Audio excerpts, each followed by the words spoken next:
recording. In the name of the Father, of the Son, of the Holy Spirit. Amen. Amen. Amen. Come, Holy Spirit, fill the hearts of your faithful, and enkindle in them the fire of your divine love. Send forth your Spirit, and they shall be created, and you shall renew the face of the earth. O God, who by the light of the Holy Spirit did instruct the hearts of the faithful, grant us by the same Holy Spirit to release what is right and just, always to rejoice in his consolation through Christ our Lord. Amen. Amen. A reading from the Holy Gospel according to Matthew. Glory to you, Glory to you, O Lord. The disciples of John approached Jesus and said, "Why do we and the Pharisees fast much, but your disciples do not fast?" Jesus answered them, "Can the wedding guests mourn as long as the bridegroom is with them? The days will come when the bridegroom is taken away from them, and then they will fast." The Gospel of the Lord. Praise to you, Praise to Lord you, O Jesus. Lord Lord Jesus Christ. Christ. The 3 pointers. There is a time, number one, there is a time and place for fasting. Jesus does not expect us all of the time. Number two, fasting is not about food alone, but more importantly, about our effort of self sacrifice and self denial for the sake of God. So, such deeds should be done in union with the sufferings that Christ endured for the salvation of all people. Number three, what would you find most difficult to give up? That would help you grow in your relationship with your spouse, family, friends, etc. How can you give up these habitual ways and attitude during this Lent? Amen. Amen. Amen. Amen. Thank you very much, Tita Grace. Please go ahead, Brother Edmond. So once again, good evening, Tito Manny, and to all the titas Good that are evening. present Good evening. in this evening. Yeah, we have heard a very short gospel today, and but though it is short, but it gives a very deeper understanding of how we should approach this Lenten season.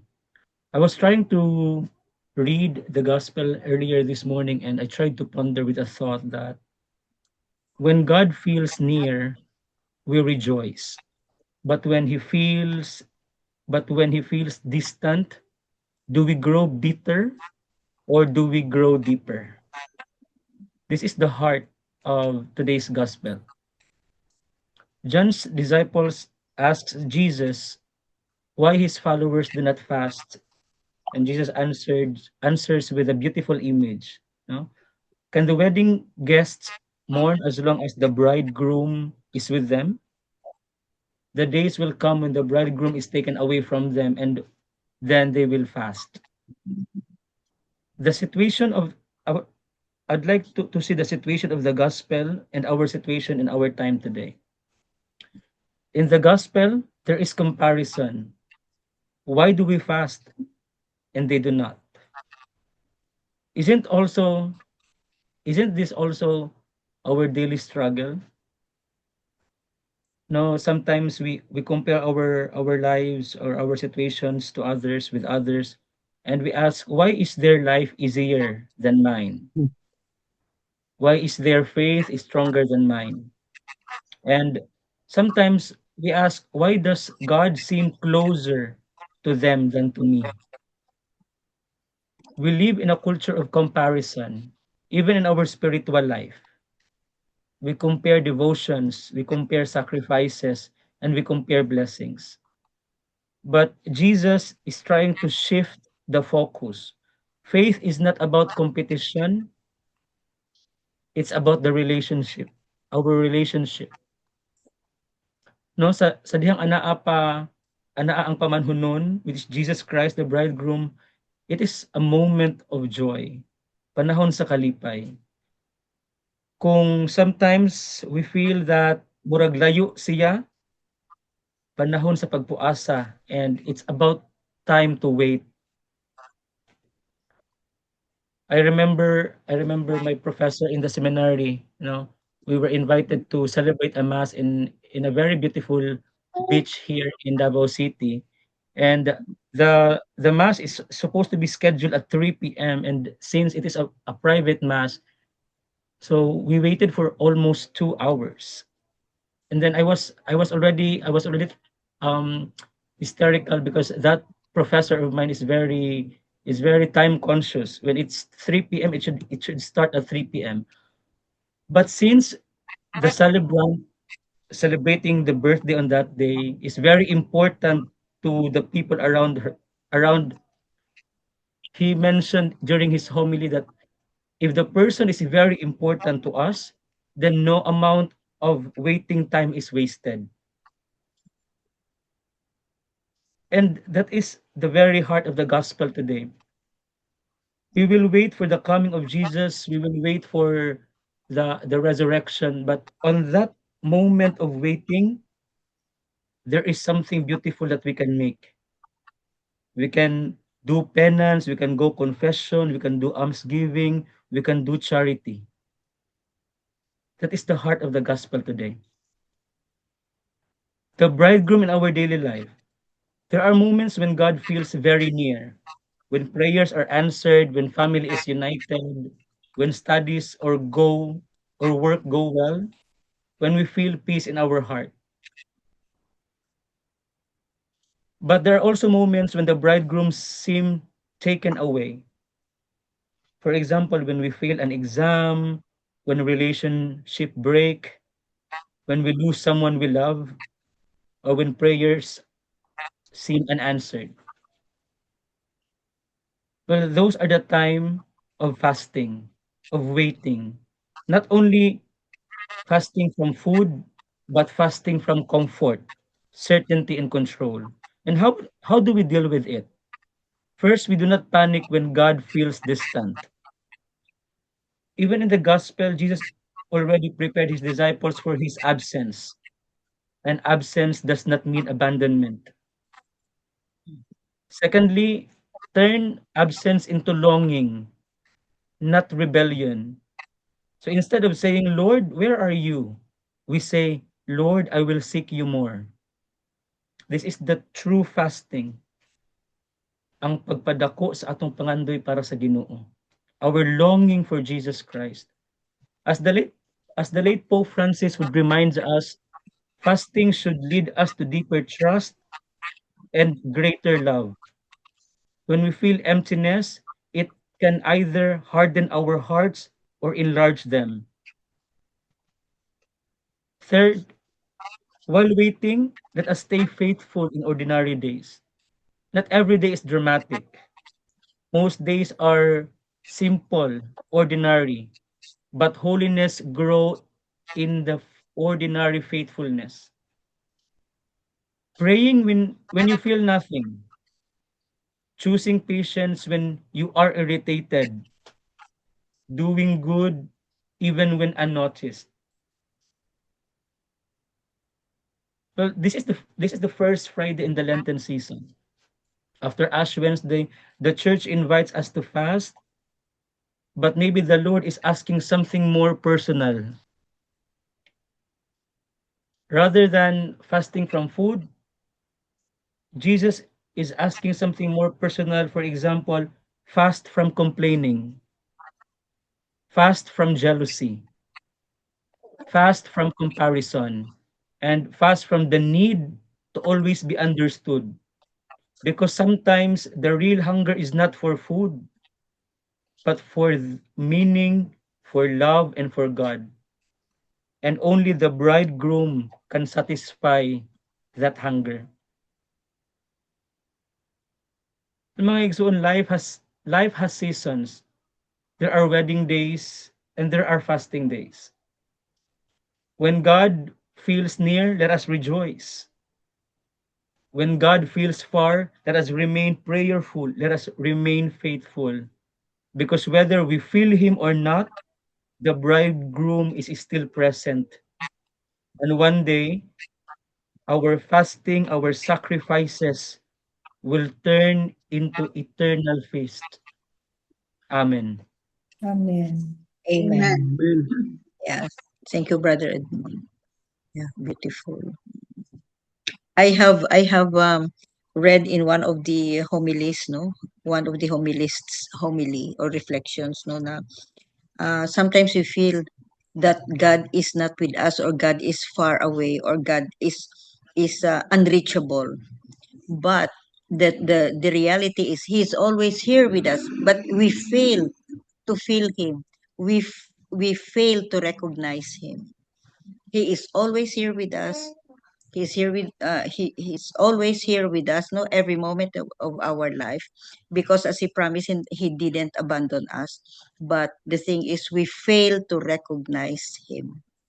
Yun. So, Tito Mans, you have something? Maiksi lang.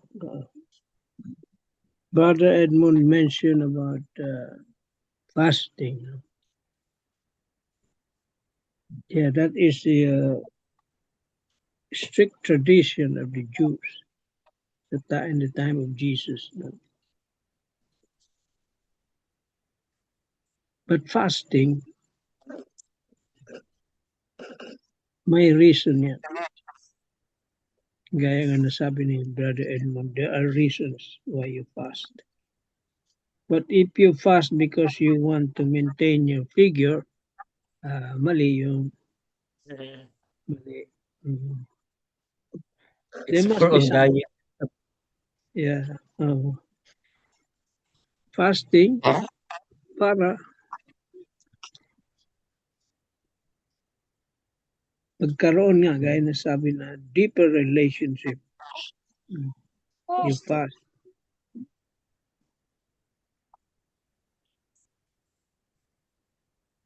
And there are the three pillars. One of the three pillars of Lent, no, fasting, prayer, and thanksgiving. You must not concentrate just on one. If there is fasting, there must be prayer. There is thanksgiving. Pag fasting ka lang, kulang yun. It amounts to nothing. Kailangan yung tatlo na yan is present.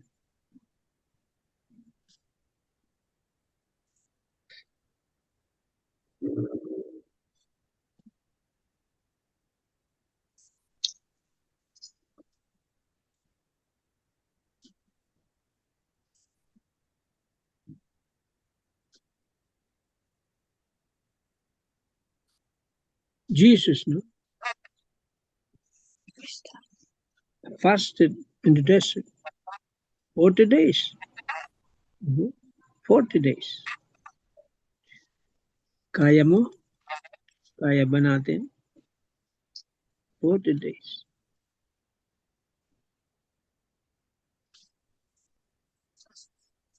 And fasting is also a weapon against temptation.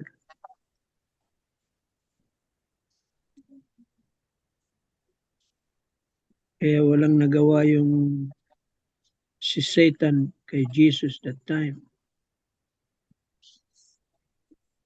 He was God, but he was man at the same time.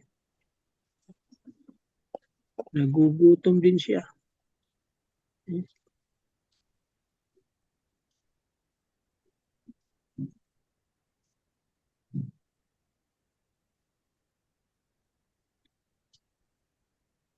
But he fasted for a reason.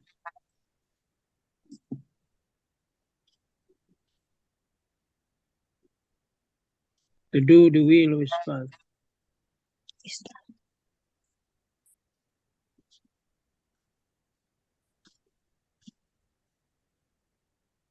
Kaya when you fast, you must have a definite purpose why you fast.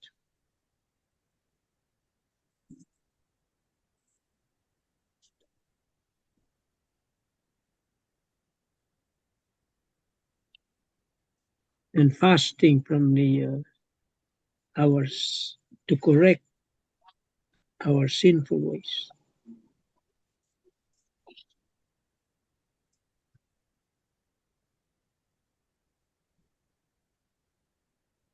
But Jesus is asking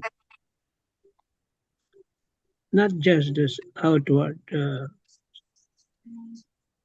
signs, no, but he wants a deeper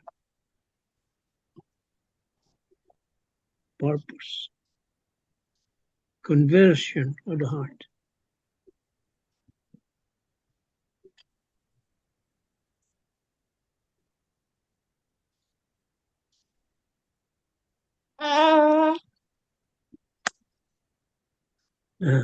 Amen na tayo dyan. Umiyak na yung baby. Amen.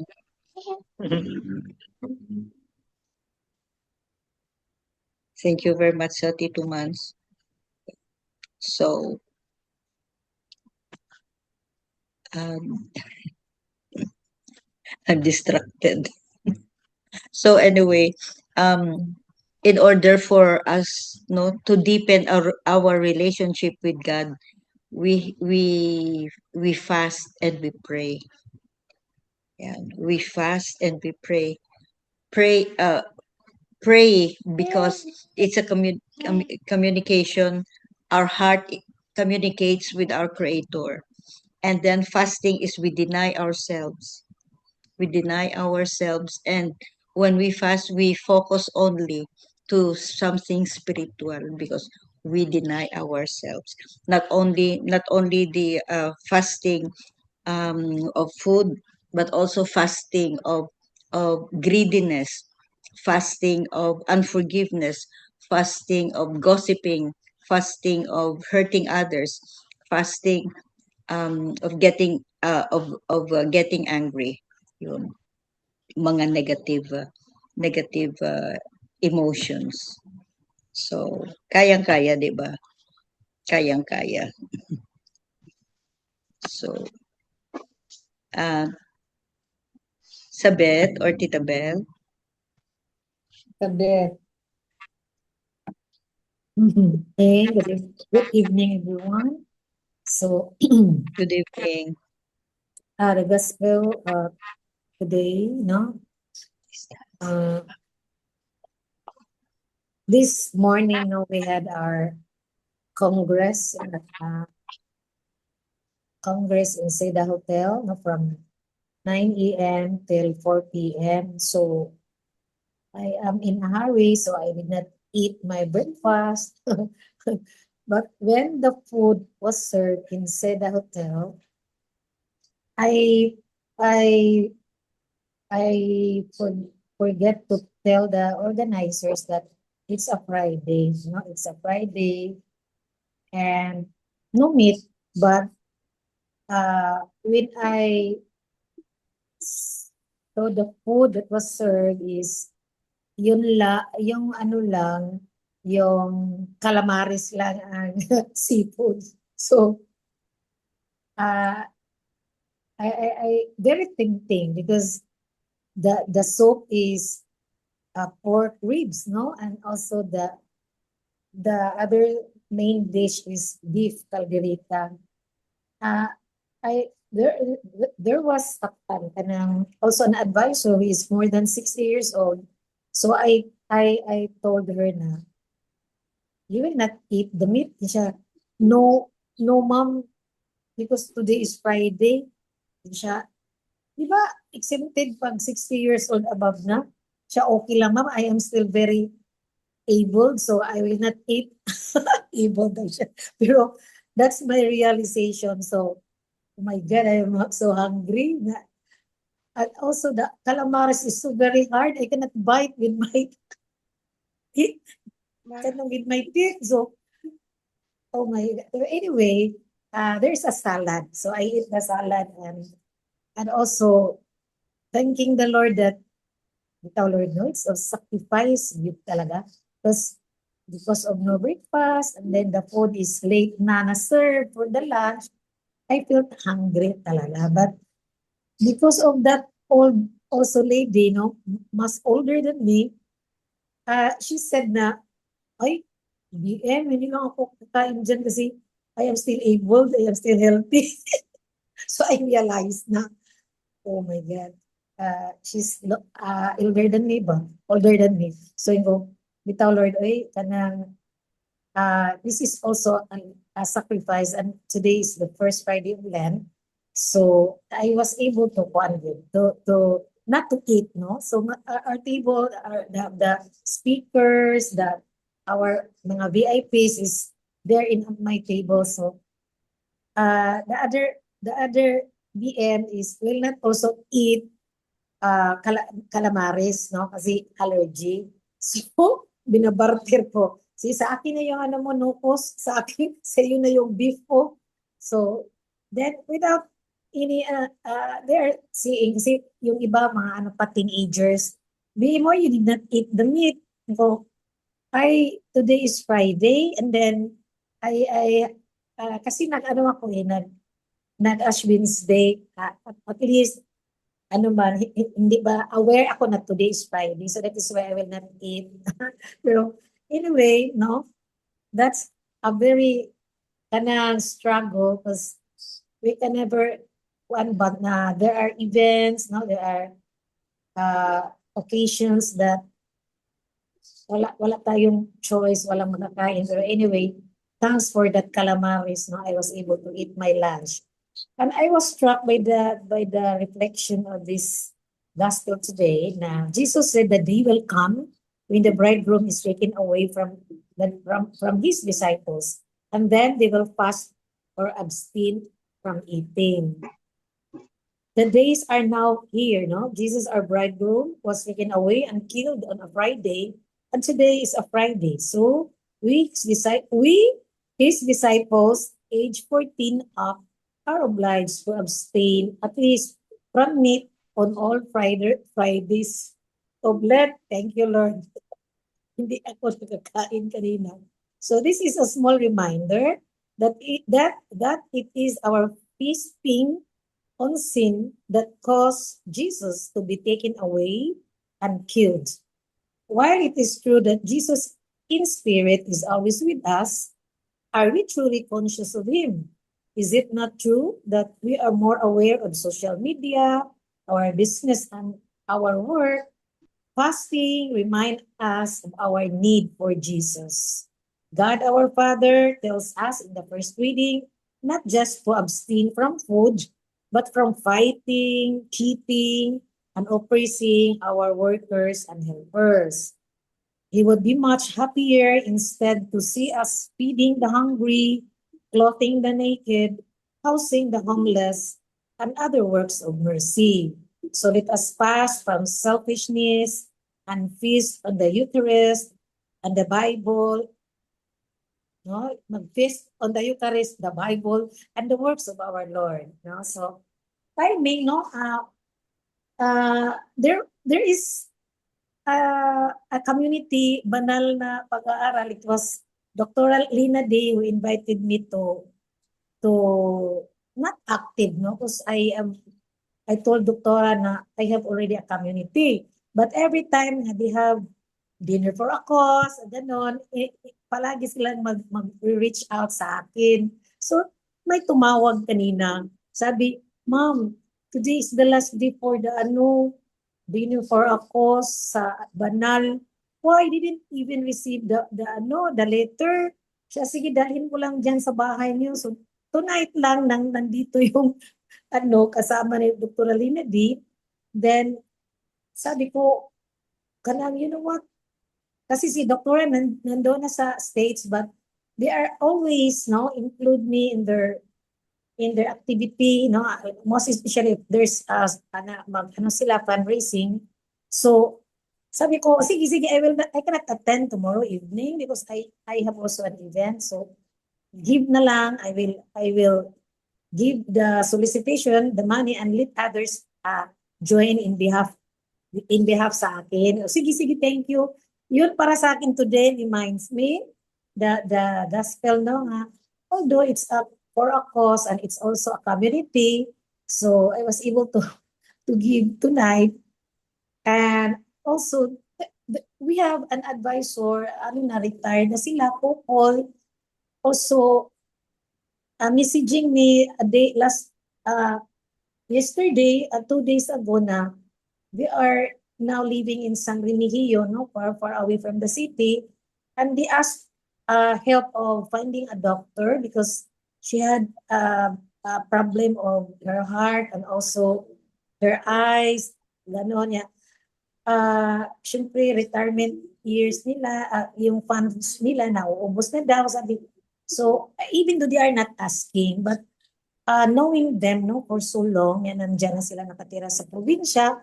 So, sabi ko, sige, magpunta ka, gina-refer ko ng ENT at saka sa heart na doctors. I have a lot of clients who are doctors.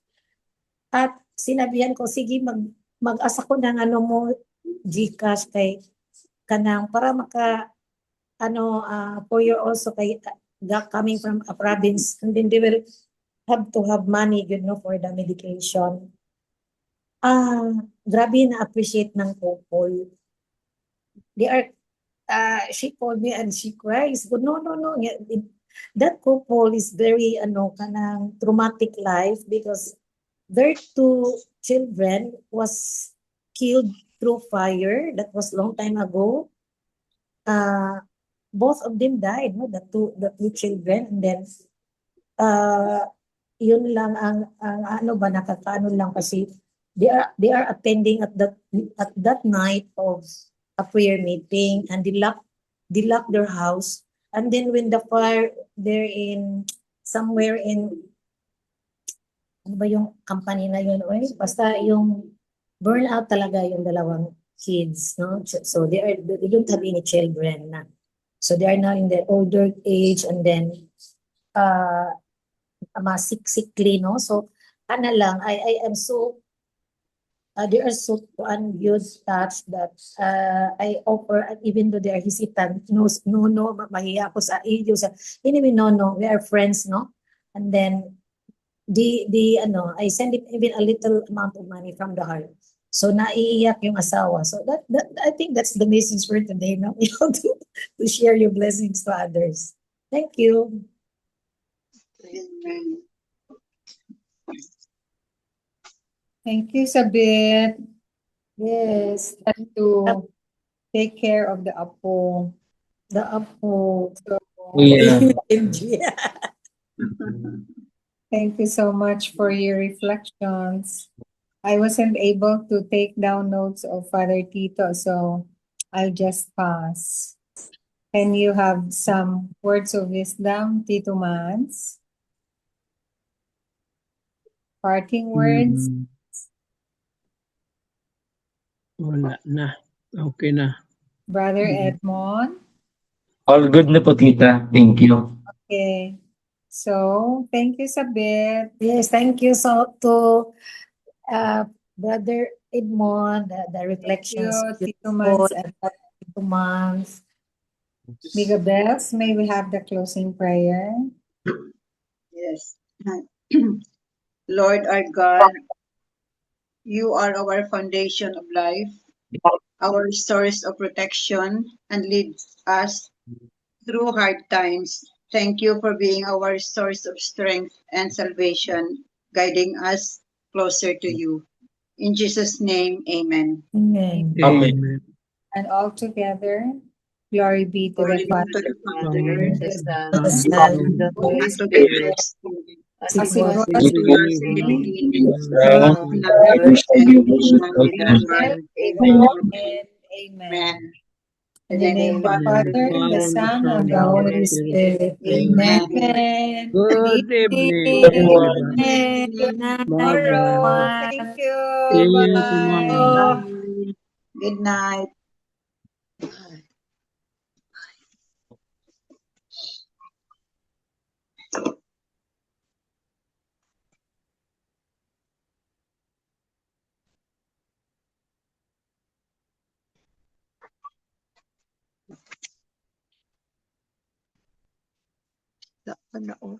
Eh, wala ako naka...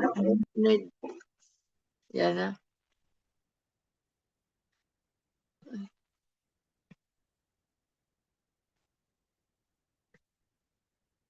Record pa.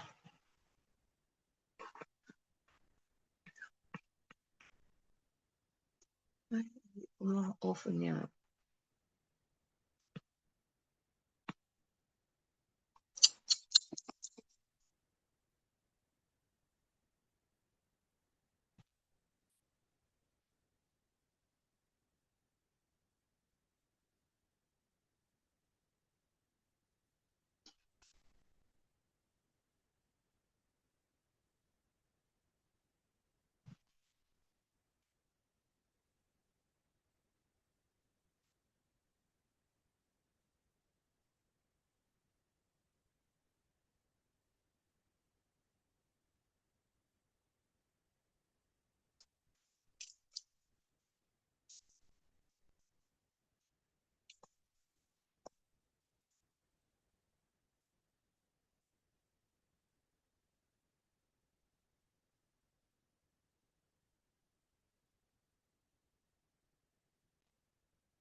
John, hindi yata na-off ni Tita Bell. Nagasige pang recording. Baka nakalimutan niya. Oo. Please na lang.